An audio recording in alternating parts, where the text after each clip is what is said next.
այսօր հայտնի դարձավ, որ վարչապետը ձեզ նշանակել է անվտանգության խորհրդի քարտուղար,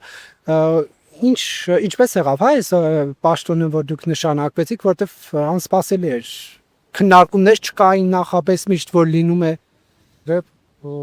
խոսել ենք, քննարկել ենք վարչապետի հետ, չփոս ասած, այտենց որոշում ա կայացել, որի համար շնորհակալ եմ վարչապետին, նման որոշում կայացնելու համար, շնորհավորել բան չէ։ Ինչ որ առաքելությամբ է, հա, պարոն վարչապետը ձեզ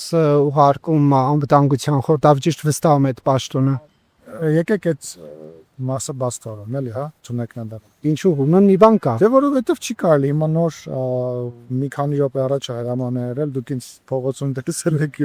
ես մի անգամից բան չեմ անել, էլի, հա։ Մանրամասներ չբացեմ, հետո առիթ կունենանք ձերից։ Հայդապ, եւ որ հրաման եղել է, դուք արդեն աշխատանքի չեք։ Ոչ, դեռ աշխատանքի չէ։ Եվ հետևում եք ազգային ժողովի նորմիստ, ինչ գնահատական ունեք, ինչ կարծիք ունեք։ Ինչ կարծիք պետք է ունենամ, շատ հետաքրքիր ազգային ժողով ունենք, շատ ակտիվ, լավ է որ ընդդիմությունը սկսել է աշխատել, վերադարձել են, դեռ քաղաքական process-ների մաս են դարձել։ Կարծում եմ դա միայն օգուտ կտա մեր երկրին, որ երկու կողմն էլ աշխատեն, համ իշխանությունը, համ ընդդիմությունը։ Պարոն Ռուբինյանի դերձնությունը շատ դրական եմ գնահատում, նաև իմ գործընկերների գործունեությունը։ Կուզենամ շատ ավելի մարդկանց համար հասկանալի լեզվով բոլորը խոսեն, ինչը կարծում եմ մենք կտեսնենք։ Ձեր ժամանակ սկանդալներ էր, հիմա բայց ոնց որ պայմանավորվել են բարեկիրթ լինել, միմյանց չհայոյել, ինչու դուք չէիք կարողանում։ Դուք մոռանում եք, որ 2021 թվականին ձևավորված պարլամենտը յետպատերազմյան պարլամենտ էր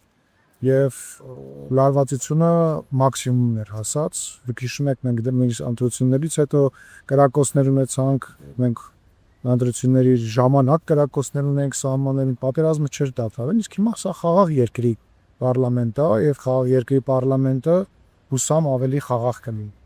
Եվ մեկ հարց էլ ձեր նշանակման հետ կապված եւ պարոն Սիմոնյան, արդյոք Ռուսաստանի հետ այս խնդիրները լուծելու նպատակով եք դուք նշանակվել, որովհետեւ քիչ թե շատ դրական կապեր ունեիք Ռուսաստանի հետ։ Սրախ եմ, որ տենց դրական գնահատում, որովհետեւ հակառակ կարծիքն էլ կա, բայց որևիցե նման բան ասել չեմ կարող, որովհետեւ մենք ի սկզբանե որևիցե երկրի հետ, որևիցե հարաբերություն փչացնելու նպատակ ոչ ունեցել ենք, ոչ էլ ունենք։ Եվ մասնավորապես Ռուսաստանի Դաշնության հետ կա Ռուսամ, ինձ կհաջողվի դրանից հետո իմ փոքրիկ լումաններ դնել եւ հարաբերությունները էլ ավելի լավացնել։ Դուք ասեցիք, թե պարոն Փաշինյանը առաջարկեց այս պաշտոնը։ Եք խնդրում եմ, էլի, ես առանց դա ասեմ, դուք ինձ փողոցում բդացրեցիք։ Ես հարցազրույց սրանից լավ չէ։